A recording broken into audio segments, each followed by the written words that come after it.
رب اشرح لی صدری ویسر لی امری واحلل عقدۃ من لسانی یفقہوا قولی آمین یا رب العالمین۔ سورہ حدید کا ہمارا مطالعہ 16 نمبر آیت تک ہو گیا تھا۔ ابھی میں نے آیت نمبر 17 اور 18 آپ کے سامنے تلاوت کی ہیں۔ فرمایا کہ جان لو کہ اللہ تعالیٰ زندہ کر دیتا ہے زمین کو مردہ ہو چکنے کے بعد، اور بے شک ہم نے تمہارے لیے اپنی آیات کھول کھول کر بیان کر دی ہیں، واضح کر کے بیان کر دی ہیں تاکہ تم سمجھو۔ بے شک صدقہ کرنے والے مرد اور صدقہ کرنے والی عورتیں اور اللہ کو قرض حسن دینے والے، ان کے لیے دگنا کیا جاتا ہے اور ان کے لیے بہت عزت والا اجر ہے۔ یہ ان دو آیات میں جو بات سامنے لائی گئی ہے، پہلے اس کو جو پیچھے مضمون آ رہا ہے اس کے ساتھ جوڑیں گے تو سمجھ میں آئے گا کہ ایک لوگ تو وہ ہیں کہ جنہوں نے کفر کیا وہ کنارے ہو گئے، ایک وہ ہیں جنہوں نے اسلام قبول کیا، لیکن جنہوں نے اسلام قبول کیا ان میں سے پھر آگے ایک اور کیٹیگری بن گئی کہ جنہوں نے منہ سے تو مانا لیکن دل میں ایمان داخل نہیں ہوا، اور پھر رفتہ رفتہ ان کے دل سخت ہوتے چلے گئے اور وہ اسلام کے راستے سے بھی ہٹتے چلے گئے۔ یہ منافقین ہیں، اگرچہ کہ اوپر سے وہ مسلمان رہے لیکن اندر ایمان ختم ہو گیا۔ اس کے بعد یہ بات بتائی کہ ان لوگوں کی طرح نہ ہو جانا جو پچھلی آیت میں بات آئی تھی کہ جن کو اللہ نے کتاب دی اور ان پر مدت دراز بیت گئی تو ان کے دل سخت ہو گئے۔ گویا جب دل سخت ہو جائیں تو پھر ان میں ایمان داخل نہیں ہو سکتا۔ اصل میں بات یہ ہے جو سمجھائی جا رہی ہے، وَلَا يَكُونُوا كَالَّذِينَ أُوتُوا الْكِتَابَ مِن قَبْلُ، ان لوگوں کی طرح نہ ہو جانا جنہیں کتاب دی گئی پہلے، فَطَالَ عَلَيْهِمُ الْأَمَدُ، ان پر ایک مدت بیت گئی، عرصہ بیت گیا، ایک وقت بہت زیادہ گزر گیا، فَقَسَتْ قُلُوبُهُمْ، تو ان کے دل سخت ہو گئے، وَكَثِيرٌ مِّنْهُمْ فَاسِقُونَ، تو وہ ان کی اکثریت نافرمانوں کی ہے۔ اس کا مطلب ہے نافرمانی تبھی ہو سکتی ہے جب دل سخت ہو چکا ہو، اور اگر اس کے بغیر نافرمانی ہو جائے تو فوراً توبہ ہوگی۔ اگر توبہ نہیں ہو رہی تو اس کا مطلب ہے اس نافرمانی نے دل کو اور سخت کر دیا ہے۔ جیسے ایک وہ شیطانی چکر ہوتا ہے نا، ویشیس سرکل ایک لفظ استعمال ہوتا ہے۔ تو جب آپ کسی ایک ایسے چکر میں آ جائیں کو جتنا آپ ہلیں گے اتنا نقصان ہوگا، آپ دلدل میں پھنس گئے، جتنا آپ کوشش کریں گے نکلنے کی تو اتنا دھنستے چلے جائیں گے۔ تو یہ ایک شیطانی چکر ہوتا ہے کہ زور لگائیں نکلنے کے لیے، بندہ اور اندر جا رہا ہو۔ تو اسی طرح جب مدت دراز بیت گئی، دل سخت ہو گیا، دل سخت ہو گیا تو نافرمانی کی طرف، گناہ کی طرف جائے گا۔ جب گناہ کی طرف جائے گا، کریں گے تو اگر دل میں نرمی ہے پہلے سے موجود تو پھر توبہ کا جذبہ پیدا ہوگا، اور اگر نہیں ہے وہ نرمی تو اب یہ ہوگا کہ انسان اپنے اس گناہ پہ مطمئن ہو جائے گا، مطمئن ہو جائے گا تو دل اور سخت ہو جائے گا۔ اب اس چیز کو قرآن مجید نے بہت سی جگہوں پہ بیان کیا ہے۔ مثلاً وہ بڑا مشہور واقعہ آپ کو پتہ ہے جو سورہ بقرہ میں جس کا ذکر آیا ہے کہ وہ ایک ان کے بنی اسرائیلی کا واقعہ ہے کہ ان کے ایک آدمی نے قتل کر دیا، الزام دوسروں پہ لگا دیا۔ دیکھیے ایک جرم کیا اور جرم کرنے کے بعد جھوٹا الزام کسی اور پہ کہ قاتل فلانے ہیں، مارا تھا اپنے بھتیجوں نے، ذمہ کسی اور کے لگا دیا۔ اس پر وہ گائے ذبح کرنے کا حکم دیا گیا تھا، وہ جو مقدس گائے جو ذبح کی تھی۔ تو جب وہ گائے ذبح کر لی تو کہا فَضْرِبُوا بِبَعْضِهَا، وہ جو مردہ ہے نا اس کو، اس گائے کا کوئی ایک حصہ مارو اس کو، وہ زندہ ہو گیا۔ كَذَلِكَ يُحْيِي اللَّهُ الْمَوْتَى، اس طرح اللہ مردوں کو زندہ کرتا ہے، وَيُرِيكُمْ آيَاتِهِ، اور تمہیں اپنی نشانیاں دکھاتے ہیں۔ وہ بندہ زندہ ہوا، اس نے زندہ ہو کے بتایا کہ میرے قاتل فلانے ہیں، اس کے بعد وہ دوبارہ مر گیا۔ اب یہ کیسا معجزہ ہے، آپ سوچیں آپ کے سامنے ایک مردہ آدمی پڑا ہوا ہو، مقتول ہو، کسی نے قتل کیا ہو، اور وہ اب آپ کو نہ پتا ہو کہ قاتل کون ہے، اور ایک دوسرے پہ لوگ الزام لگا رہے ہوں، اچانک وہ کھڑا ہو جائے اور اس کے کہے کہ جناب میرا قاتل فلانا ہے، اور پھر مر جائے۔ جو لوگ اس منظر کو دیکھیں گے، جن کے سامنے یہ واقعہ ہوگا، مطلب ان کا اگر دل میں انتہائی سختی نہ ہو تو وہ تو ساری زندگی کے لیے اتنا بڑا معجزہ دیکھنے کے بعد اب ان کے اندر کہاں کوئی کجی پیدا ہوگی یا نافرمانی کا جذبہ پیدا ہوگا۔ اتنا بڑا معجزہ انہوں نے دیکھ لیا، یعنی غیب کی شے تو انہوں نے آنکھوں کے سامنے دیکھ لی۔ تو كَذَلِكَ يُحْيِي اللَّهُ الْمَوْتَى وَيُرِيكُمْ آيَاتِهِ لَعَلَّكُمْ تَعْقِلُونَ، تاکہ تم سمجھو۔ ثُمَّ قَسَتْ قُلُوبُكُمْ، یہ دیکھنے کے بعد پھر تمہارے دل سخت ہو گئے۔ فَهِيَ كَالْحِجَارَةِ أَوْ أَشَدُّ قَسْوَةً، اور وہ ایسے ہو گئے جیسے پتھر ہوتے ہیں، بلکہ پتھروں سے بھی زیادہ سخت ہو گئے۔ یہ بہت اہم بات ہے جو یہاں پہ آئی ہے کہ دل جب سخت ہوتے ہیں تو وہ پتھر ان کے مقابلے میں کم سخت ہے، اس لیے آگے بات بتائی وَإِنَّ مِنَ الْحِجَارَةِ لَمَا يَتَفَجَّرُ مِنْهُ الْأَنْهَارُ، پتھر تو ایسے بھی ہوتے ہیں کہ جن میں سے چشمے پھوٹتے ہیں، یعنی پتھر کی سختی ایسی نہیں ہے کہ وہ بالکل ہی سخت ہو، بعض پتھر ایسے ہوتے ہیں جن کے اندر سے چشمہ نکلتا ہے۔ وَإِنَّ مِنْهَا لَمَا يَشَّقَّقُ فَيَخْرُجُ مِنْهُ الْمَاءُ، وہ بھی ہوتے ہیں کہ جو پھٹ پڑتے ہیں تو ان کے اندر سے پانی نکل آتا ہے، بعض اللہ کی خشیت سے جو ہے وہ لڑک جاتے ہیں۔ تو پتھر اتنے سخت نہیں ہوتے جتنا پھر دل سخت ہو جاتا ہے۔ دو باتیں اب سمجھ میں آ گئی، ایک واقعہ دیکھ کے دل کتنا نرم ہوا ہوگا، لیکن اس کے بعد دل سخت ہو جاتا ہے۔ اب یہ دل جو سخت ہوا یہ فقہ میں تو آئے گا نہیں نا، فقہ کا تو کوئی ترازو نہیں ہے جس پر آپ تول کے دیکھیں گے کہ دل نرم ہے کہ دل سخت ہے۔ یہ اب علیم بذات صدور جانتا ہے کہ یہ دل سخت ہے یا دل نرم ہے، تو یہ فیصلہ بھی وہی کرے گا۔ دنیا میں وہ شخص پہلے بھی مسلمان تھا، جب اس کا دل نرم تھا تب بھی مسلمان تھا، جب اس کا دل سخت ہو گیا تب بھی مسلمان ہے۔ آپ اسے کافر دل کی سختی کی وجہ سے تو نہیں کہہ سکتے، لیکن اس کے کردار میں اور اس کے عمل میں زمین آسمان کا فرق پیدا ہو جائے گا۔ ایک وہ شخص کہ جس کا دل نرم ہو اور ایک وہ شخص کہ جس کا دل سخت ہو۔ تو اب ان کے دل سخت ہو گئے، پہلی بات یہ سمجھ آئی، نرم ہونے کے بعد سخت ہو گئے۔ یہ ہوتا ہے ایسا، دل ایک کیفیت پہ نہیں رہتا، وہ بدلتا رہتا ہے۔ قلب کہتے ہی اس کو اس لیے کہ وہ تبدیلی پسند ہے، وہ منقلب ہوتا رہتا ہے، کبھی دائیں کبھی بائیں سمجھ لیں، یعنی وہ ہر وقت حرکت میں رہتا ہے۔ اتنا تو ہے ہی نا کہ وہ کبھی پھیلتا ہے کبھی سکڑتا ہے، اسی سے تو وہ پمپ کر رہا ہوتا ہے نا۔ دل اگر خاموش ہو جائے تو پھر اس کے بعد گردش دوراں درد خون جو ہے وہ رک جائے گی، تو وہ ہر وقت اپنی حالت بدلتا رہتا ہے۔ تو یہ قلب ہے، تو اسی میں ایک حالت یہ بھی ہے کہ اس کی نرمی اور اس کی سختی، اور دوسری بات یہ کہ جب وہ سخت ہوتا ہے تو پھر پتھروں سے بھی زیادہ سخت ہوتا ہے۔ اچھا، یہ سختی پھر کہاں تک پہنچتی ہے؟ اس کا ذکر سورہ انعام میں ایک اور انداز میں کیا، وہاں پہ کہا کہ وَمَا أَرْسَلْنَا مِن قَبْلِكَ وَلَقَدْ أَرْسَلْنَا مِن قَبْلِكَ، ہم نے نبی آپ سے پہلے بھی رسول بھیجے ہیں، اور فَأَخَذْنَاهُمْ بِالْبَأْسَاءِ وَالضَّرَّاءِ لَعَلَّهُمْ يَتَضَرَّعُونَ، جن لوگوں کی طرف ہم نے رسول بھیجے تھے ان لوگوں کو ہم نے مشکلات ان پر بھیجیں، تکلیفیں بھیجیں، مصیبتیں بھیجیں۔ کیوں بھیجیں؟ تاکہ وہ گڑ گڑائیں۔ زلزلہ آ گیا، سیلاب آ گیا، معاشی بدحالی آ گئی، ٹڈی دل آ گئے، پھل نہیں ہوئے، فصل اجڑ گئی، مصیبتیں آئیں۔ یہ ساری مصیبتیں اس لیے آتی تھی تاکہ اللہ کی طرف رجوع ہوں، اللہ کی طرف پلٹیں، اللہ سے مانگیں، اللہ کی طرف متوجہ ہوں، اور ادھر اللہ کا رسول بھی آیا ہوا ہے تاکہ اس کی بات کو سنیں۔ فَلَوْلَا إِذْ جَاءَهُمْ بَأْسُنَا تَضَرَّعُوا، تو ایسا کیوں نہیں ہوا کہ جب ان پر ہماری کوئی تکلیف آتی تو وہ گڑ گڑاتے، روتے، اللہ سے مانگتے کہ یہ کیا ہو گیا ہے؟ کیوں نہیں ہے؟ اچھا، یہ پوری آپ تاریخ دیکھیں تو یہی ملے گا آپ کو، یعنی نوح علیہ السلام نے آ کے سمجھایا تو ان پر بھی تو بہت سی پہلی مصیبتیں، چھوٹی مصیبتیں آئی ہیں۔ اگر یہ آپ اس کو جاننا چاہیں نا تو ویسے قرآن نے بہت ساری جگہوں پہ یہ چیز بیان کی ہے، لیکن سورہ الف لام میم السجدہ میں جو ہے نا بہت ہی مختصر الفاظ میں بیان کر دی۔ وَلَنُذِيقَنَّهُم مِّنَ الْعَذَابِ الْأَدْنَىٰ دُونَ الْعَذَابِ الْأَكْبَرِ لَعَلَّهُمْ يَرْجِعُونَ، ہم ان لوگوں کو جن پر بھی بڑا عذاب آنا ہے، یعنی جس سے جڑ کٹ جاتی ہے، وہ بڑا عذاب آنے سے پہلے چھوٹے چھوٹے عذاب ان پر بھیجیں گے تاکہ وہ واپس پلٹ آئیں۔ وہ کہیں دور نکل گئے ہیں تو وہ چھوٹے عذاب کی ان کو سٹ وجے اور اس کی وجہ سے وہ اللہ کی طرف لوٹ آئیں، تاکہ ان پر کوئی مصیبت آئے تو انہیں اللہ یاد آ جائے۔ اچھا، مصیبت پر جو بندہ مومن کا طرز عمل ہے وہ کیا ہے؟ انا للہ و انا الیہ راجعون۔ تو فرض کریں اس کی سوچ کہیں نکل گئی تھی تو وہ مصیبت آنے کے نتیجے میں اسے یہ یاد آئے اور وہ بھی واپس اپنے توبہ تائب ہو، اللہ کی طرف رجوع کرے اور اس پر وہ یاد آ جائے۔ جیسے کوئی موت گھر میں آئے تو اللہ یاد آ جائے، تو اس طرح کوئی مصیبت کے نتیجے میں اللہ یاد آنا چاہیے۔ تو ہم انہیں بڑے عذاب سے پہلے چھوٹے عذاب دیں گے تاکہ یہ بڑے عذاب سے بچ جائیں، توبہ کر لیں، موقع دیں گے ان کو توبہ کرنے کا۔ یہ اسی چیز کو یہاں اس انداز میں بیان کیا کہ ہم نے ان پر چھوٹے چھوٹے عذاب بھیجے، مصیبتیں بھیجی، یہ چھوٹے یعنی یہ جو تکلیفیں تھیں یہ بھیجی، اور مقصد کیا تھا؟ لعلہم یرجعون، تاکہ وہ یہاں یہ بتایا لعلہم یتضرعون، تاکہ وہ گڑ گڑائیں۔ تو اب نہ وہ گڑ گڑائے، نہ انہوں نے رجوع کیا، نہ توبہ کی، نہ اللہ کی طرف متوجہ ہوئے، وہ تو اپنی حالت پر ہے۔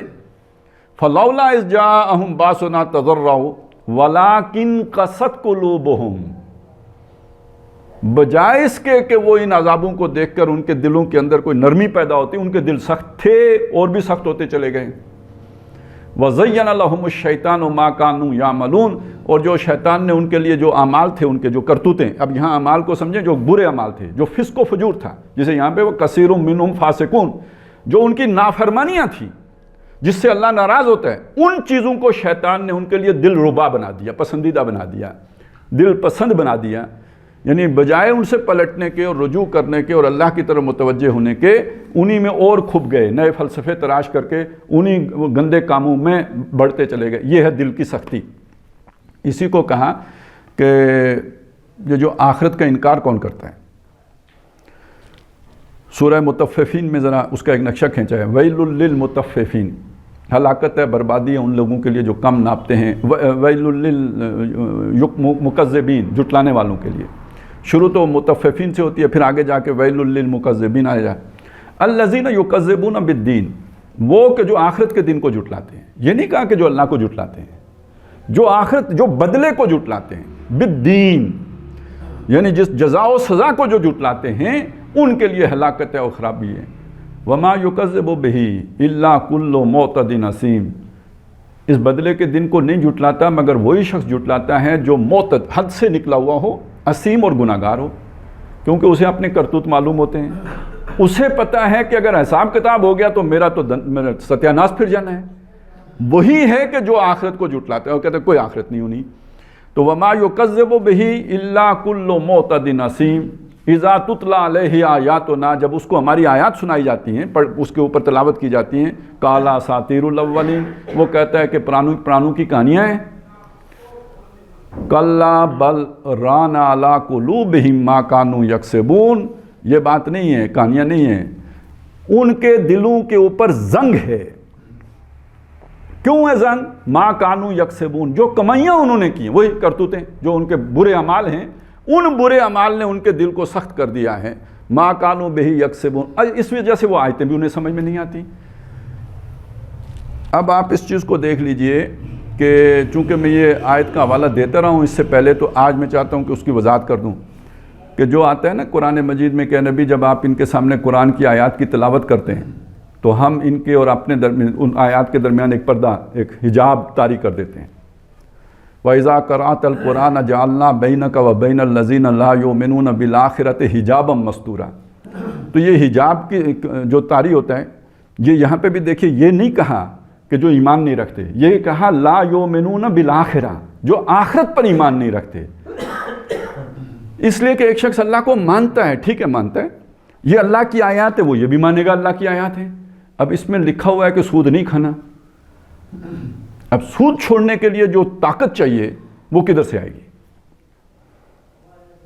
جب اس کا یہ یقین ہو کہ میں نے مر کے اللہ کے سامنے پیش ہو کے اپنے ہر عمل کا حساب دینا ہے نا، اب اس کے اندر یہ مسئلہ پیدا ہوگا کہ یار یہ کام میں نے کیا تو کل پکڑا جاؤں گا۔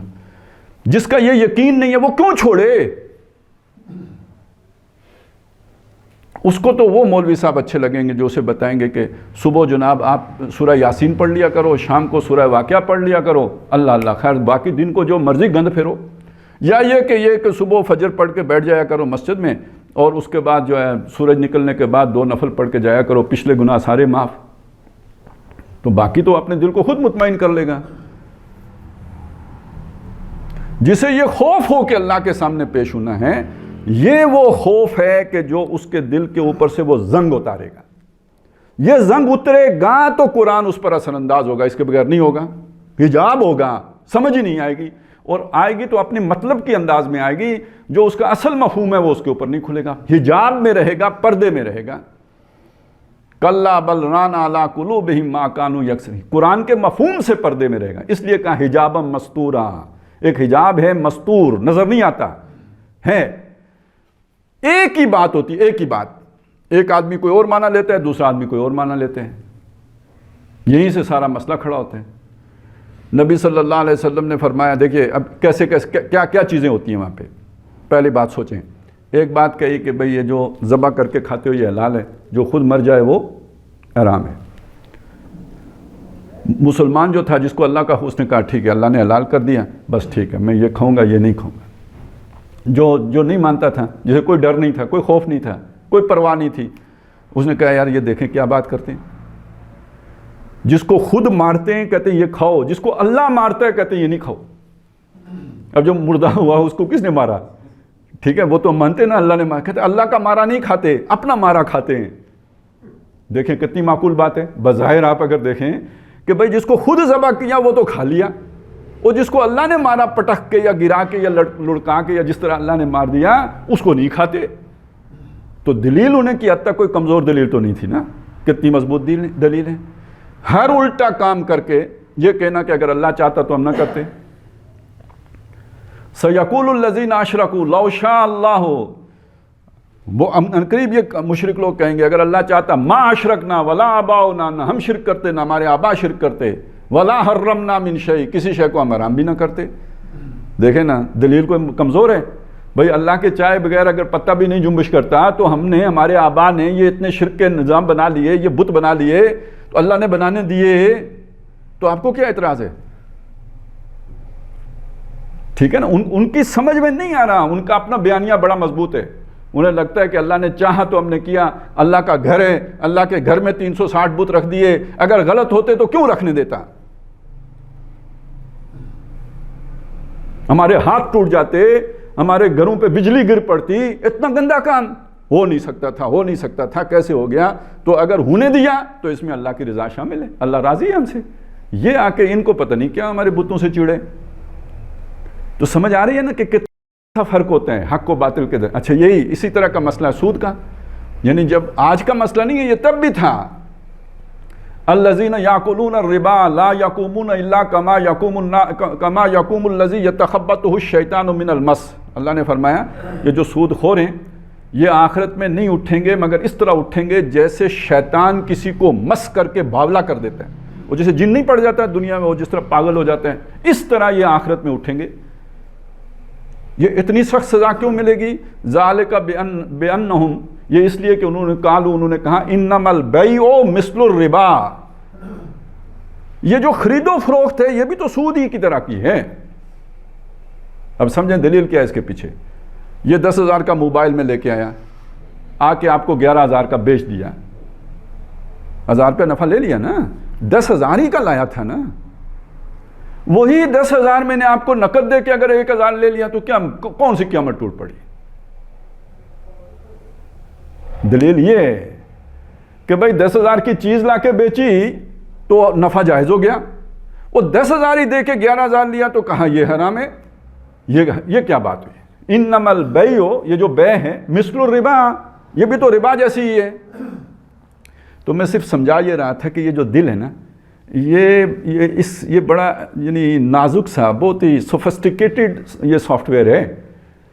یہ ذرا سی اس کے اوپر میل آ جائے تو یہ اس کی کیلکولیشن غلط ہو جاتی ہے، اس کی کنکلوژن غلط ہو جاتی ہے، اس کا استنتاج اور استخراج غلط ہو جاتا ہے۔ یہ بس ایک بہت، وہ جو پل صراط والا نقشہ نہیں ہے، وہ یہ دل ہے، اس پہ یہ جو بوند گرے گی کوئی پتہ نہیں ادھر جائے گی کہ ادھر جائے گی۔ یہ جو بات کی بوند ہے نا، یہ اب وہ کتنا نازک سا مسئلہ ہے کہ دائیں طرف جائے تو ہدایت پر ہے اور بائیں طرف جائے تو گمراہی ہے۔ آپ نے یہ سنا نا، یہ قرآن ہے جس سے اللہ گمراہ بھی کرتا ہے اور ہدایت بھی دیتا ہے، یضل بہ کثیرا و یہدی بہ کثیرا۔ یہ کیسے ہوتا ہے؟ اس کو سورہ مدثر میں کھولا، اللہ نے فرمایا وہ جو دوزخ ہوگی اس پر 19 ہوں گے، علیہا 19، 19 ہوں گے اس کے اوپر۔ مشرکوں نے کہا، دیکھیے اب انہوں نے وہی الفاظ وہی سنے، انہوں نے بھی، مشرکوں نے بھی وہی الفاظ مسلمانوں نے بھی سنے۔ مسلمان سن کے تو سہم گئے، کافر سن کے انہوں نے کہا واہ جی واہ، 19 ہم ہزاروں، 19 ہمیں کیسے قابو کریں گے؟ ہم تو ان کی پھینٹی لگا دیں گے۔ ان میں کوئی بہت بڑا پہلوان تھا، اسے تو کوئی قابو ہی نہیں کر سکتا تھا۔ اس نے کہا پرواہ کی بات ہی نہیں ہے، 17 کو تو میں سنبھالوں گا، باقی 2 کو تم سب دیکھ لینا۔ اس پر پھر اللہ نے فرمایا کہ وما جعلنا اصحاب النار الا ملائکہ، وہ جو آگ کے اوپر ہم نے تعینات کیے نا، وہ کوئی مطلب وہ ہتھیار پھینکنے والے فوجی نہیں ہیں، وہ فرشتے ہیں۔ اور یہ تمہیں ہم نے جو تعداد بتائی ہے نا، اس کی ہماری ایک حکمت تھی۔ نہ بتاتے نا، ہم کہہ دیتے وہاں پہ ملائکہ ہوں گے، ملائکۃ غلاظ شداد، جیسے سورہ تحریم میں آیا اس طرح بات کر دیتے، لیکن 19 کی گنتی کیوں بتائی؟ اس میں بھی کوئی حکمت تھی، اور ایک نہیں تھی، کئی حکمتیں تھیں۔ پہلی تو یہ تھی کہ اس کو سن کے وما جعلنا عدتہم الا فتنۃ للذین کفروا، اس گنتی کو ہم نے فتنہ بنا دیا ان لوگوں کے لیے جو کافر تھے. اور دوسرا لیستیقن الذین اوتوا الکتاب ویزداد الذین آمنوا ایمانا، تاکہ یقین کر لیں وہ لوگ کہ جنہیں کتاب دی گئی ہے اور ایمان میں مزید اضافہ ہو جائے ان لوگوں کے کہ جو ایمان والے ہیں. اس بات کا کیا تعلق ہے؟ اس کا مطلب صاف یہ ہے کہ جو اہل کتاب کے علماء تھے وہ جانتے تھے، ان کی کتاب میں بھی یہ گنتی موجود تھی کہ وہاں پہ 19 ہوں گے. اب جب قرآن میں بھی وہی فگر آئے گی تو ان کو یقین ہو جائے گا کہ جو تورات جس نے نازل کی ہے اسی کا کلام قرآن مجید بھی ہے، تاکہ ان کا یقین کامل ہو جائے. اور ان کا یہ جو یہ گواہی ہوگی اس سے ایمان والوں کے ایمان میں بھی اضافہ ہو جائے گا. وَلَا يَرْتَابَ الَّذِينَ أُوتُوا الْكِتَابَ وَالْمُؤْمِنُونَ، تاکہ کسی شک میں نہ رہیں ایمان والے اور وہ جو اہل کتاب ہیں، وہ بالکل کلیئرٹی مل جائے، کوئی کنفیوژن باقی نہ رہے. دیکھیے ایک کے لیے کنفیوژن، دوسرے کے لیے کلیئرٹی، چیز ایک ہی ہے، جملہ ایک ہی ہے. ایک کو اس سے کلیئرٹی ملی، دوسرے کو اس سے کنفیوژن ملی. آگے آتا ہے وَلَيَقُولَ الَّذِينَ فِي قُلُوبِهِم مَرَضٌ، تاکہ یہ جملہ سن کے وہ لوگ کہ جن کے دلوں میں مرض ہے. اب مرض سمجھے کیا مرض ہے؟ دل سخت ہو گئے ہیں نا، دل سخت ہیں، یہ مرض ہے. فی قلوبہم مرض، اور والکافرون، اور کافر بھی ہے جن کے دل بہت ہی سخت ہو کے مور بھی ہو گئی سختی کے اوپر، وہ یہ کہیں ماذا اراد اللہ بہذا مسئلہ، اس مثال سے اللہ کا مطلب کیا ہے؟ کذالک یضل اللہ من یشاء، اس طرح اللہ گمراہ کرتا ہے جس کو چاہتا ہے، وہ یہدی من یشاء، اور جس کو چاہتا ہے ہدایت دیتا ہے. اب وہ تفسیر ہو گئی نا اس کی، کس کی؟ یضل بہ کثیرا و یہدی بہ کثیرا، اس کے ذریعے سے بہتوں کو ہدایت دیتا ہے، بہتوں کو گمراہ. اب سمجھ آئے کہ کس طرح بندہ گمراہ ہوتا ہے اور کس طرح بندے کو ہدایت ملتی ہے. اس کی انٹرپریٹیشن ہے، اور تو کوئی بڑی بات نہیں ہے. اور انٹرپریٹیشن میں یہ غلطی کیوں ہوتی ہے؟ یہ دل اگر سخت ہے تو صحیح بات دل میں نہیں اتری، وہ بیچ میں بیریئر آ گیا، حجاب مستور آ گیا. تو گویا دل کے اندر وہ نرمی درکار ہے کہ جو اللہ کی بات کے لیے ریسیپینٹ کا کردار ادا کرے. یعنی جیسے ریسیور ہوتا ہے نا، وہ جو پرانا ہمارا ریڈیو سیٹ ہوتا تھا تو آوازیں تو باہر موجود ہوتی تھی نا مختلف اسٹیشنوں کی، اسے گھماتے تھے، فریکوینسی ملتی تھی تو وہ کیچ کرتا تھا. تو یہ اللہ کی آواز کو کیچ کرنے کا ایک ریسیپینٹ ہے جو دل میں رکھا ہوا ہے. اگر زنگ لگ جائے گا تو وہ کام نہیں کرے گا، وہ نہیں قائم کرے گا. تو اس کا یہ مطلب نہیں وہاں کوئی اور ریسیپینٹ بھی نہیں ہے، وہاں شیطان کا اینٹینا بھی لگا ہوا ہے، پھر وہ سگنل کیچ کرنا شروع کر دے گا. اور جب 2 سگنل آنا شروع ہو جاتے ہیں نا، آپ نے کبھی وہ ریڈیو سنا ہے جس پہ 2 اسٹیشن اکٹھے پکڑ لیتے ہیں؟ پرانے لوگوں کو پتہ ہے نا. نہیں، ایک تو کڑکاڑ ہونا نا، ایک یہ ہوتا ہے کہ وہ 2 اسٹیشن پکڑ لیتے ہیں. فرض کریں اس نے دوردرشن بھی پکڑ لیا اور BBC بھی پکڑ لیا، تو کبھی سیربین آ رہی ہوگی اور کبھی اس پہ جو ہے نا وہ کوئی ہندی میں کوئی تبصرہ آ رہا ہوگا. تو ویسے وہ ایک بڑا پرانا لطیفہ مشہور ہے کہ کسی نے اسی طرح ریڈیو لگایا نا، تو وہ لگ گیا، اس کا وہ لگانا چاہ رہا تھا صبح ناشتہ کرنے کے لیے کہ وہ ناشتہ بنانے کی ترکیب والا. تو اس وقت TV تو تھی نہیں، مارننگ شو ہوتا ہے، وہ تو اس نے ریڈیو لگایا. اور اسی وقت ظاہر مارننگ میں دوسرا کام ورزش کا ہوتا ہے، کسی دوسرے اسٹیشن پہ ورزش والی وہ بتا رہے تھے، تو وہ دونوں اکٹھے لگ گئے. اب اسے کہا کہ جناب، ایک اسے آواز آئی کہ تیلی جلا لیجئے، تو دوسرے نے کہا کہ جی، اور دوسری طرف سے آواز آئی کہ زور سے اچھلیے. اس طرح کرتے کرتے خیر انڈا تیار ہوا. تو آخر میں جو جملہ آیا نا دونوں طرف سے مکس ہو کے، وہ یہ تھا کہ اب خوب اچھل اچھل کر کھائیے. تو جب دل میں 2 جو ہے نا وہ ریسیور موجود ہوں تو اب آپ کے آیت میں بھی یہی ہو جائے گا. ایک معنی وہ والا سمجھ میں آ رہا ہوگا اور دوسرا معنی یہ شیطان والا سمجھ میں آ رہا ہوگا، یہ فتنہ والا بھی، اور یہ کنفیوژن ہے. اس کے مقابلے میں جو شے وہ کیا فرقان ہے، حق و باطل میں فرق ہو جائے، کلیئرٹی. وہ اب آپ اگر اس بات کو سمجھ لیں تو اس سے اس اہمیت کا اندازہ ہوگا کہ دل کا متوجہ ہونا قرآن کی طرف کتنا ضروری ہے. چلیں، یہ مضمون میں کھولنے کا ارادہ تو نہیں تھا لیکن کھل گیا ہے، بندہ پھنس ہی جاتا ہے. لیکن چلیں میں یہ بھی آپ کو بتاؤں کہ قرآن مجید نے اس چیز کی طرف بہت واضح الفاظ میں بھی اشارہ کیا ہے. انسان کی جو بھی ظاہر ہے، جب شروع میں تو ہر آدمی کا دل غافل ہوگا. بھئی قرآن جس نے نہیں پڑھا کبھی تو دل تو غافل ہوگا نا. تو وہ آہستہ آہستہ جیسے وہ ہم کیل ٹھونکتے ہیں نا لکڑی میں تو کئی ضربیں لگانی پڑتی ہیں، تو اسی طرح قرآن کی بھی کئی ضربیں لگتی ہیں تو دل کی سختی دور ہوگی. تو اس کو ذرا سامنے رکھ کے یہ بات دیکھیں کہ سورہ ملک میں آتا ہے نا کہ وہ جب جہنم میں ایک پوری فوج ڈالی جائے گی، القیا فیہا فوجن قال لہا خزنتہا، اس سے اس کے جو وہاں کے ہوں گے دروگے، پولیس والے جو وہاں فرشتے، وہ پوچھیں گے ان سے کہ الم یاتکم نذیر، یار تمہیں کوئی سمجھانے نہیں آیا تھا؟ اللہ کی طرف سے کوئی وارن کرنے والا نہیں آیا تھا کہ یہ دوزخ بھی ہوگی جس میں تم گرو گے؟ قالوا بلا، وہ کہیں گے کیوں نہیں آیا تو تھا۔ پہلی بات تو یہ کہیں گے کہ ہم نے اس کو چٹا جواب دے دیا، کورا، کہ تم کچھ بھی نہیں ہو اور فی ضلال کبیر، کھلی گمراہی، بڑی گمراہی میں ہو تم، یہ کیا پاگلوں والی باتیں کرتے ہو، ہمیں نہیں قبول ہیں۔ لیکن دوسری بات کیا ہے، وقالوا، وہ کہیں گے لو کننا نسمع، اگر اس کی بات ہم سنتے، او ناقلو، یا اس کی بات پر تعقل کرتے، غور و فکر کرتے، سوچتے، اس کی بات پر فوکس کرتے، ما کننا فی اصحاب السعیر، ہم آج دوزخ والے نہ ہوتے۔ اس پر اللہ کا کمنٹ کیا ہے، کمنٹری یا تبصرہ کیا ہے؟ فاعترفوا بذنوبہم، وہ اپنے گناہ کا اعتراف کر لیں گے۔ سمجھ آئی کہ ان کا اصل گناہ کیا ہے؟ اصل گناہ یہ ہے کہ انہوں نے اس بات کو توجہ سے سنا نہیں، اور جو سنا تھا اس پر غور و فکر نہیں۔ کان میں تو پڑتی ہے نا بات، جو بات کان میں پڑ گئی تو اسے دل میں لے کے نہیں گئے، غور و فکر نہیں کیا۔ اچھا، یہ والی مثال جو سورہ بقرہ میں دی، وَمَثَلُ الَّذِينَ كَفَرُوا كَمَثَلِ الَّذِي يَنْعِقُ بِمَا لَا يَسْمَعُ، مثال ان لوگوں کی کہ وہ جو کافر ہیں ان کی مثال ایسے ہے کہ جیسے کوئی آواز لگا رہا ہو، ایک آواز پڑ رہی ہو اور وہ سن تو رہے ہوں اسے، لیکن اس کی سمجھ انہیں نہ آ رہی ہو۔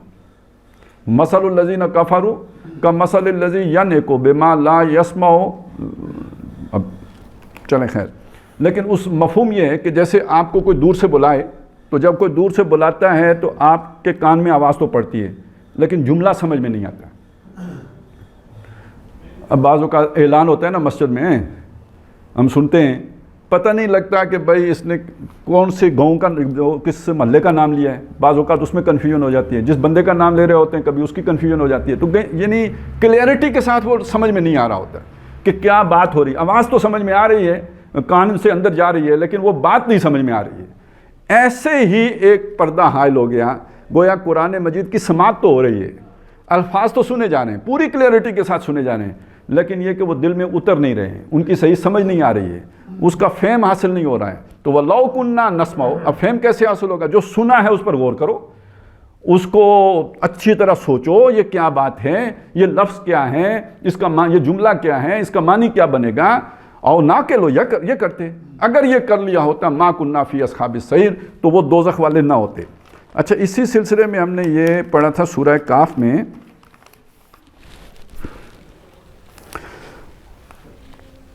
وہ جو پرانی بستیوں کا ذکر ہے جو ہلاک ہو گئے، اس کے بعد فرمایا ان فی ذالک لذکریٰ، یعنی یہ جو ہم نے آپ کو سارے واقعات سنائے نا، یہ قوم نوح، قوم عاد، ان کے ساتھ جو ہوا، اس میں یاد دہانی ہے۔ اس سے بات سمجھو کہ یہی حشر تمہارا ہو سکتا ہے، یہ اللہ کی سنت ہے۔ اچھا، کس کے لیے یہ ذکرہ یا یاد دہانی ہے؟ لمن کان لہو قلب، جس کا دل ہو۔ اب آپ سوچیں نا، یہاں دل سے مراد کیا ہے؟ کون ہے جس کا دل نہیں ہے؟ ابو جہل کا دل نہیں تھا، تو یہاں دل سے مراد کیا ہے؟ دل زندہ، جس کا دل فنکشنل ہو، جس کا وہ سافٹ ویئر جو ہے کرپٹ نہ ہو گیا ہو، نمبر ایک۔ دوسرا کہا او القسمہ، یا وہ کان لگا کے سنے۔ اس کا کیا مطلب ہوا؟ اگر تو دل ہے تو وہ ایک دفعہ ہی سنے گا، وہ سیدھا دل پہ جا کے اثر کرے گا، اور اگر دل زندہ نہیں ہے، دل میں کوئی ہلکی پھلکا زنگ ہے، تو اس زنگ کا نتیجہ کیا نکلے گا؟ اب وہ اس پر اثر تو نہیں کرے گا، اب اسے کان زیادہ باریکی سے لگانا پڑے گا، زیادہ فوکس ہونا پڑے گا۔ وہ جسے وہاں پہ ناقلو کہا تھا، غور کرتے، تعقل کرتے، اس پر فوکس کرتے، اس کو چیو کرتے، جیسے وہ آدمی کوئی چیز چباتا ہے، اس طرح اس بات کو خوب جو اس کا رگڑا نکالتے۔ تو القسم وہو شہید، وہ پوری طرح متوجہ ہو کر بات کو سن رہا ہو، تو پھر اس بات کا امکان ہے کہ وہ بات اس کے اوپر اثر انداز ہوتی۔ تو اس سے یہ سمجھ لیا کہ یہ پورا جو قرآن مجید سے فیض حاصل کرنا ہے، اس کے لیے بہرحال دل کی یہ کیفیت درکار ہے، اس کے بغیر نہیں ہو سکتا۔ یہ کیفیت کیسے پیدا ہوگی؟ اب یہ بہت اہم مسئلہ ہے تو نبی صلی اللہ علیہ وسلم سے یہ مسئلہ پوچھا گیا ہے اور آپ نے اس کا حل بتایا ہوا ہے. یہ زنگ کی بات آئی ہے نا, تو حضور نے خود فرمایا دل زنگ آلود ہو جاتے ہیں. ان ہاذہ القلوب تصدع, یہ جو دل ہیں یہ زنگ آلود ہو جاتے ہیں. کما یصدع الحدید, جیسے لوہا زنگ آلود ہو جاتا ہے. اذا اصابہ الماء, جب اسے پانی لگتا ہے تو وہ اسے زنگ لگ جاتے ہیں. قیل ما جلاؤہا یا رسول اللہ, پوچھا گیا اللہ کے رسول صلی اللہ علیہ وسلم, یہ ہماری درانتی کو زنگ رکھتا ہے, ہم اسے اس کے اوپر کوئی سواگا رگڑ کے, ریت رگڑ کے اسے صاف کر لیتے ہیں. تلوار کے اوپر زنگ لگتا ہے, اسے صاف کر لیتے ہیں. یہ دل کو کیسے صاف کریں؟ اب سنیے, قال کثرت ذکر الموت و تلاوت القرآن, دو چیزیں ہیں دل کا زنگ دور کرنے والی. موت کو بکثرت یاد رکھنا اور قرآن مجید کی تلاوت کرنا. یعنی وہی جو میں نے بات کہاں سے شروع کی تھی, آخرت پر ایمان, مرنا, اللہ کے سامنے پیش ہونا, یعنی اس دنیا کی حقیقت کا معلوم ہونا. تب قرآن ایک میننگ فل چیز ہے ہمارے لیے. جب ہم جیتے دنیا کی خاطر ہیں تو قرآن مجید سے تو ہمیں پھر وہ واسطہ ہو ہی نہیں سکتا ہے نا. پھر یہ ہے سارا مسئلہ. اب یہ دلوں کی سختی یوں ہوتی ہے, اور جب مدت گزر گئی کسی واقعے کے بعد, تو جیسے ان کے دل سخت ہو گئے تھے بنی اسرائیل کے, کہ وہ ان کے سامنے ایک واقعہ ہوا, مردہ زندہ ہوا, ثم قست قلوبکم, کچھ مدت گزری تو وہ دل پھر سخت ہو گئے. اسی طرح ہمارے سامنے واقعات ہوتے ہیں. ہمارا کوئی عزیز مر جاتا ہے, 2-3 دن ہمارے اوپر بھی بڑی دینداری طاری رہتی ہے, ہم بڑے اللہ والے ہو جاتے ہیں, لیکن اس کے بعد پھر دل آہستہ آہستہ واپس اسی جگہ پہنچ جاتے ہیں جس کیفیت میں وہ اس موت سے پہلے تھے. کیوں؟ دنیا کھینچ لیتی ہے اپنی طرف. تو ایک بات تو یہ واضح ہوئی کہ یہ دل جو ہے یہ عدلتے بدلتے رہتے ہیں, ان کو کبھی زنگ بھی لگ جاتا ہے, زنگ اتارنے کا بھی ایک طریقہ ہے. اور دوسری بات یہ سامنے آ جائے, یہ سامنے رکھ لیجئے کہ یہ جو زنگ ہے یہ کیا ہے, کس وجہ سے لگتا ہے. موت کس چیز کی نفی کرتی ہے؟ جب آپ کے دل میں موت ہر وقت اس کا یاد رہے تو اس کے بعد دنیا کی حقیقت آپ کی نظر میں کمتر ہو جائے گی. پھر آپ کو کاروبار اتنا اہم نہیں لگے گا, پھر آپ کو یہ جو محبتیں ہیں یہ اتنی اہم نہیں لگیں گی, کیونکہ مرنا اکیلا ہے, اکیلے کفن میں پڑنا ہے, اکیلے قبر میں اترنا ہے, اکیلے منکر نکیر کا حساب دینا ہے, اکیلے جا کے اللہ کے سامنے کھڑے ہونا ہے. تو اب آپ کی سوچ وہ اکیلے والی ہو جائے گی. تو آپ کے سامنے جب وہ رہے گا تو کاروبار کرتے ہوئے بھی, دکانداری کرتے ہوئے بھی, تجارت کرتے ہوئے بھی, نوکری کرتے ہوئے بھی, بیوی بچوں کے معاملات میں بھی, اب آپ کا رویہ ایک محتاط آدمی کا ہوگا. لہٰذا یہ آیتیں اب ساری سامنے رکھیے. وَأَمَّا مَنْ خَافَ مَقَامَ رَبِّهِ, جو ڈرتا رہا, خوف رکھا جس نے کہ وہ رب کے سامنے ایک جا کے اسے تنہا کھڑا ہونا ہے. وَلِمَنْ خَافَ مَقَامَ رَبِّهِ جَنَّتَانِ, جس نے اپنے رب کے سامنے کھڑے ہونے سے جو ڈرا ان کے لیے جنتیں ہیں 2. تو یہ ہے اصل میں جسے کہا گیا نا تقویٰ. تقویٰ اس شے کا نام ہے کہ اللہ کے سامنے جا کے کھڑے ہونے کا ہر وقت احساس رہا. یہ تقویٰ ہے جو دل کو نرم رکھتا ہے. یہ تقویٰ نکل گیا, دل سخت ہو گیا. جب دل سخت ہو گیا تو اب قرآن بھی اس پر اثر انداز نہیں ہوگا. وہ چکنا پتھر ہے جس کے اوپر سے جو ہے وہ جیسے بارش پھسل کے نکل جاتی ہے, اس طرح قرآن کی آیات بینات بھی اس پر اثر انداز نہیں ہوں گی. اچھا, اب اگلی آیت میں یہ بات سمجھائی کہ اب فرض کریں مجھے یہ محسوس ہوتا ہے کہ میری یہ کیفیت ہے, دنیا کی محبت اتنی شدید ہے کہ قرآن مجید مجھ پہ اثر ہی نہیں کرتا, تو اب میں کیا کروں اپنے دل کا. اب یہاں سے اصل میں مسئلہ شروع ہوتے ہیں. سادہ لو بندہ اللہ سے ملنا چاہتا ہے, اس کے دل میں خواہش ہے, شدید خواہش ہے کہ میرا اللہ سے رابطہ ہو جائے. اللہ نے رسی ڈالی ہوئی ہے قرآن مجید کی, یہ پکڑ لو میرا کانٹیکٹ ہو جائے گا. لیکن یہاں پہ بیٹھے ہوئے ہیں اللہ سے ملانے والے ٹھیکیدار, وہ کہتے ہیں یہ میں نے سیڑھی لگائی ہوئی ہے, تم اس پر چڑھ کے اسٹیپ بائی اسٹیپ اللہ تک جاؤ گے. دوسرا کہتے ہیں نہیں یہ میرا سلسلہ ہے اللہ تک پہنچانے کا. تیسرا کہتے ہیں نہیں یہ میں نے ایک اور سلسلہ شروع کیا ہوا اللہ تک پہنچنے کا. تو جو اللہ نے رسی لگائی ہوئی ہے اس کی طرف توجہ نہیں ہوگی, بس یہ نئے سلاسل ہائے منازل جو ہے نا وہ آپ کے سامنے آ جائیں گے. اب وہ پتہ نہیں کدھر پہنچاتے ہیں مجھے نہیں پتہ، لیکن یہ کہ جو اتھینٹک ہے، جو اللہ کی طرف سے ہے، وہ تو یہ قرآن مجید ہے۔ ممدود من السماء الی الارض، اللہ سے زمین تک تنی ہوئی جو رسی ہے وہ یہ ہے۔ اس سے پھر ادھر ادھر کھسکا لیں گے، وہ اپنے اپنے جو بھی روٹین ہے اس کے اوپر چڑھا لیں گے، اور بندہ یہ سمجھتا رہتا ہے ٹھیک ہے کہ میں اب یہ ایک اغوا کا مسئلہ ہو گیا، یہ یہاں پہ نیا مقدمہ درج ہوگا نا، یہ تو ایف آئی آر ہی علیحدہ کٹ گئی کہ یہ تو اب انسان کی عقل کا امتحان ہے، اب دل کا مسئلہ نہیں ہے، دل تو متوجہ ہو گیا اللہ کی طرف، اب عقل نے دیکھنا تھا کہ بھائی اللہ نے راستہ کون سا دیا ہے مجھ تک پہنچنے کا، اور اگر وہ ہوشیار نہیں ہے، سادہ بندہ ہے، اس کو پھر کوئی بھی کہے گا ہاں آؤ جی چلیں ہم آپ کو کوہ طور کی سیر کراتے ہیں، اور وہ کوہ طور پر یہ سوچ کر کہ یہ کوہ طور ہی پہ لے کے جا رہا ہے تو اس کے ساتھ چلنا شروع ہو جائے گا اور ساری زندگی چلتا رہے گا۔ ایک مسئلہ تو یہ ہے۔ دوسرا مسئلہ یہ ہے کہ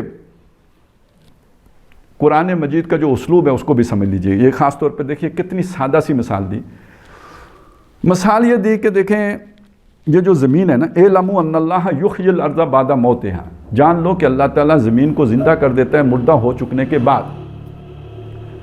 یہ اصل میں تسلی کا کلام ہے، کیوں؟ یعنی میرا دل سخت ہو گیا، زمین بھی سخت ہو جاتی ہے، وہ جو سخت زمین ہے اسے اللہ نرم کر دیتا ہے، تو یہ نہ سمجھو کہ تمہارا دل یوں ہی سخت رہے گا، اس کو بھی اللہ نرم کر دے گا۔ اب میں اس پر بات کرنے سے پہلے میں چاہتا ہوں تھوڑی سی ایک بات، اللہ تعالیٰ نے جو مثالیں بیان کی ہیں نا قرآن مجید میں ان پر تھوڑی سی بات کر لوں، کیونکہ یہ مثال ہی سے تو لوگ گمراہ ہوتے ہیں۔ یضل بہ کثیرا ویہدی بہ کثیرا، وہ شروع بات کہاں سے ہوئی ہے؟ ان اللہ لا یستحیی ان یضرب مثلا ما بعوضۃ فما فوقها فاما الذین آمنوا فیعلمون انہ الحق من ربہم واما الذین کفروا فیقولون ماذا اراد اللہ بہذا مثلا یضل بہ کثیرا ویہدی بہ کثیرا۔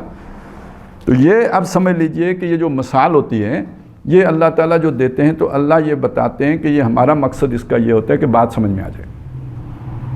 اب جو متکلف مزاج کے لوگ ہوتے ہیں نا، یعنی وہ بات سادہ انداز میں کرنے کو عامیانہ انداز تصور کرتے ہیں، اللہ تعالیٰ بہت سیدھے انداز میں، سادہ انداز میں عام آدمی کو بات سمجھانا چاہتے ہیں۔ ہدی للناس ہے نا کتاب، تمام لوگوں کے لیے ہدایت ہے تاکہ تمام لوگوں کو سمجھ آ سکے، مزدور کو بھی سمجھ آ جائے، کم پڑھے لکھے آدمی کو بھی سمجھ آ جائے۔ تو وہ سمجھانے کا ایک ہی انداز ہو سکتا ہے، وہ مثال کا انداز ہے۔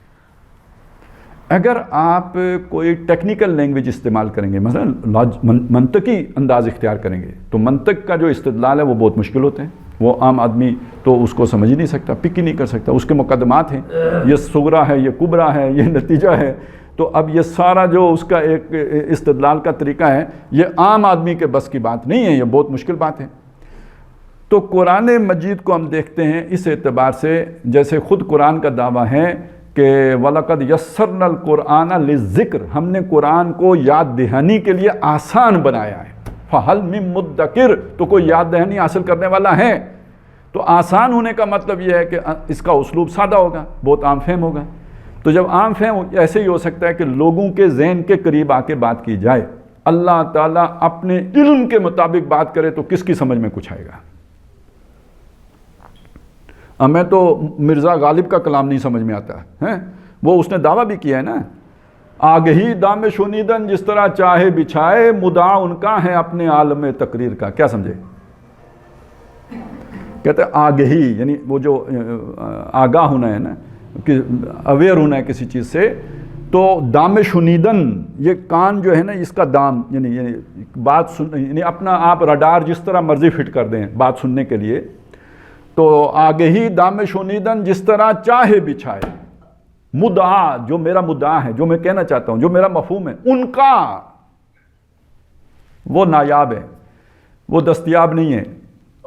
یہ بورڈ لگا ہوا ہے کلوزڈ، یعنی آپ کے کان جتنی مرضی کوشش کر لیں، جو میں کہنا چاہتا ہوں وہ ان کی سمجھ میں نہیں آئے گا، کیونکہ میں نے تو اتنا بلند و بالا مضمون باندھا ہے، تو یہ بلند و بالا مضمون تک آپ کے کان رسائی حاصل نہیں، کانوں میں پڑ بھی جائے تو عقل کی رسائی وہاں تک نہیں ہوگی۔ اب مجھے بتائیں اللہ تعالیٰ یہ انداز اختیار کرے تو پھر کتاب مبین ہوگی؟ اس کلام کو آپ کلام مبین کہہ سکتے ہیں؟ واضح، بالکل کلیئر؟ یہ تو کلیئر نہیں ہے۔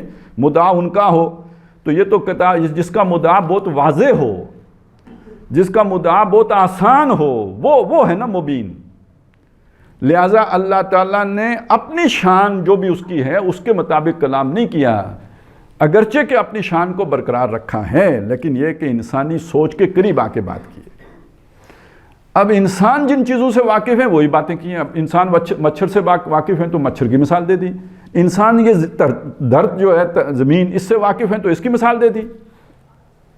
اور چونکہ زیادہ تر لوگ جو ہے کاشتکاری کے اس سے جانتے ہوتے تھے، پہلے تو یہی صنعت تو تھی نہیں، یہ جب تک مشین کا دور نہیں تھا تو صنعت و حرفت تو اس طرح کی نہیں تھی نا، زیادہ تر جو پیشہ تھا وہ کاشتکاری یا تجارت، تو ہر آدمی کا کاشتکاری کے ساتھ واسطہ پڑتا تھا، تجربے میں تھی، لہٰذا اس کی ایک مثال دی کہ دیکھو یہ زمین ہے، یہ تمہارے سامنے کبھی سوکھی ہوتی ہے، جب سوکھی ہوتی ہے گویا مردہ ہوتی ہے، اس کے اندر سے کچھ پیدا نہیں ہو رہا ہوتا، جیسے مردہ کے اندر سے کچھ نہیں نکلتا ایسے ہی زمین کے اندر سے کچھ نہیں نکلتا ہے، پھر ہم بارش برساتے ہیں یہ گویا اس سے نکلنا شروع ہو جاتا ہے، گویا زندہ ہو گئی ہے۔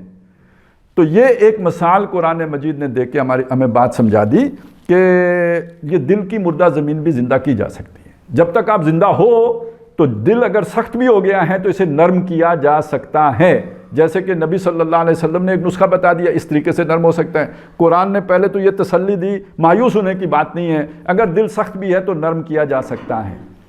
وہ جو میں نے پہلے بات کی تھی نا یہ کہ قرآن کا انداز سادہ ہے، تو نبیوں کا انداز بھی سادہ ہوتا ہے، نبیوں کا انداز بھی مشکل نہیں ہوتا، آسان ہوتا ہے۔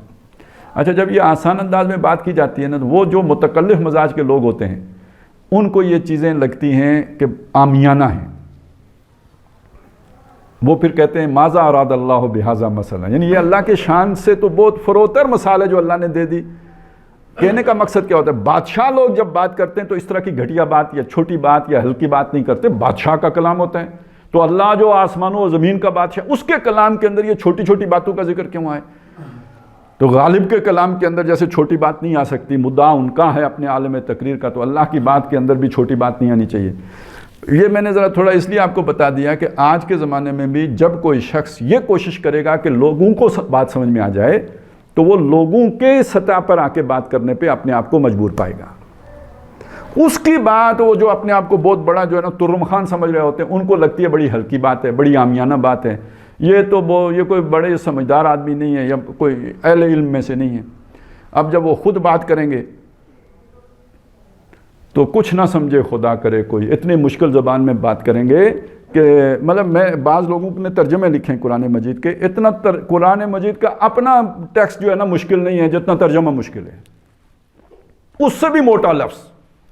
اس سے یہ تو پتہ چل جاتا ہے کہ جنہوں نے ترجمہ کیا بہت بڑے عالم تھے، بحر ذخار تھے علم کے، بحر اوقیانوس تھے، لیکن اور یہ کہ ماؤنٹ ایوریسٹ تھے، یہ پتہ لگ جاتا ہے، لیکن ساتھ یہ بھی پتہ لگ جاتا ہے کہ انہیں اس کی کوئی پرواہ نہیں تھی کہ کسی کو سمجھ آئے گا کہ نہیں آئے گا۔ لیکن ایک داعی تو ایسا نہیں ہو سکتا، اس کی تو پہلی کوشش یہ ہے کہ لوگوں کو بات سمجھ میں آ جائے، اس سے کوئی پرواہ نہیں ہے کہ لوگ اسے عالم سمجھیں گے یا نہیں سمجھیں گے، اس مدعا سمجھ میں آئے کہ وہ بات کیا کرنا چاہ رہا ہے۔ تو یہ میں نے اس لیے کہ آج کے دور میں بھی اب دیکھیں بڑی سادگی سے بات کس نے کی ہے؟ مولانا مودودی نے کیا، لوگوں کو سمجھ آتی ہے کہ نہیں آتی؟ اس وجہ سے بعض لوگ سمجھتے ہیں وہ عالم ہی نہیں تھے، کیونکہ اتنے مطلب نیچے آ کے بات کرنا یہ تو عالم کی شان نہیں ہے۔ تو ہر وہ شخص جو لوگوں کو سمجھانے کی کوشش کرتا ہے وہ پھر انہیں دکھتا ہے کہ یہ عالم ہی نہیں ہے، اور خود وہ چونکہ علم کا بہت بڑے جو ہے پہاڑ ہوتے ہیں، اس لیے انہیں اس کی پرواہ نہیں ہوتی کہ کسی کو بات سمجھ میں آئے گی یا نہیں آئے گی۔ ان کی شان تو یہ ہوتی ہے نا، خاصان دی گل آماں آگے مناسب نہیں کرنی، مٹھی کھیر پکائی ممدہ کتیاں آگے ترنی، اور نیچاں دی آشنائی کو لوں فیض کسے نہ پایا، ککر تے انگور چڑھایا ہر گچھا زخمایا۔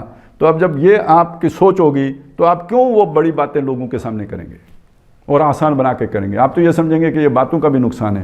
نبیوں نے یہ کام نہیں کیا اور اللہ نے بھی نہیں کیا، انہوں نے بات سمجھائی ہے۔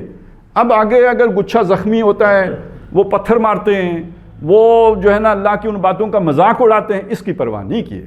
لوگ مذاق اڑاتے رہے، ہمیشہ اڑاتے رہے۔ فقد استہزئ برسل من قبل، کہ نبی آپ سے پہلے بھی رسولوں کا مذاق اڑایا جاتا رہا، آپ کا بھی اڑایا جا رہا ہے، اب بھی جو اللہ والے ہیں ان کا اڑایا جائے گا۔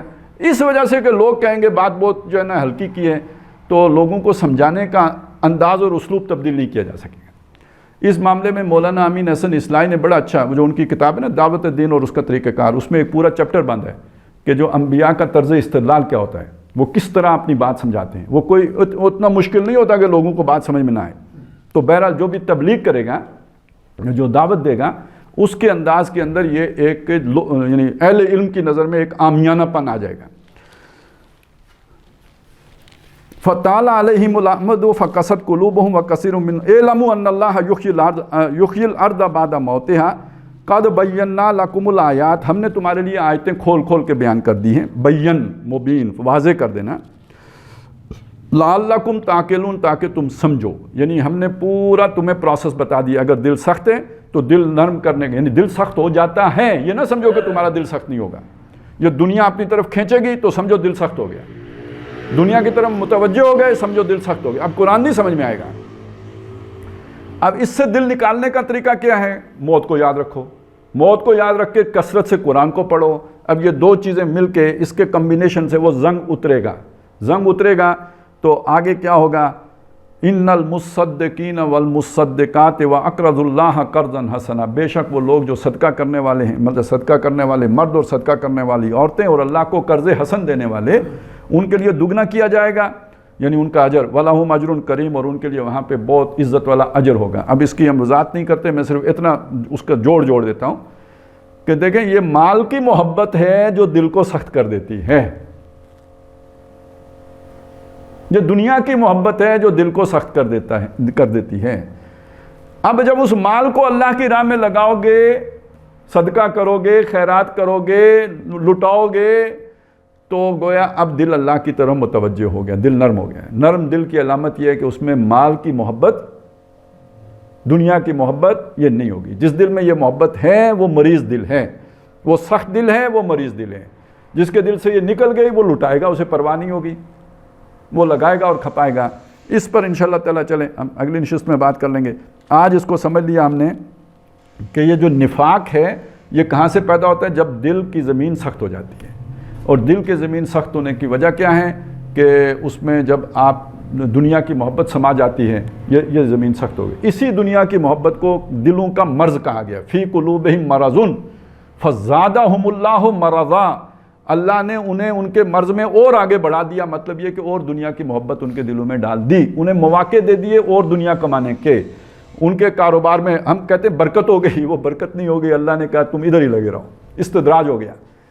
اللہ نے اس میں پھنسا لیا کہ اب تمہارا ادھر توجہ ہی نہ رہے. تو یہ ہے جو ساری بات سامنے آئی ہے کہ دلوں کی سختی کا تعلق دنیا کی محبت سے ہے, اور دلوں کے مرض کا تعلق بھی دنیا کے محبت سے ہے. جب دنیا کی محبت دل میں رچ بس جائے تو پھر یہ کہ کلام اللہ بھی اثر انداز نہیں ہوتا جب تک کہ وہ موت کو بکثرت یاد نہ کیا جائے. تو اللہ تعالیٰ ہمیں یہ جو اہم نکات ہیں, جو باتیں ہمارے سامنے آ رہی ہیں, ان کو ہماری یادداشت میں محفوظ فرمائے, اور یہ کہ ان پر ہمیں مزید غور و فکر کر کے اپنا طرز عمل درست کرنے کی توفیق عطا فرمائے.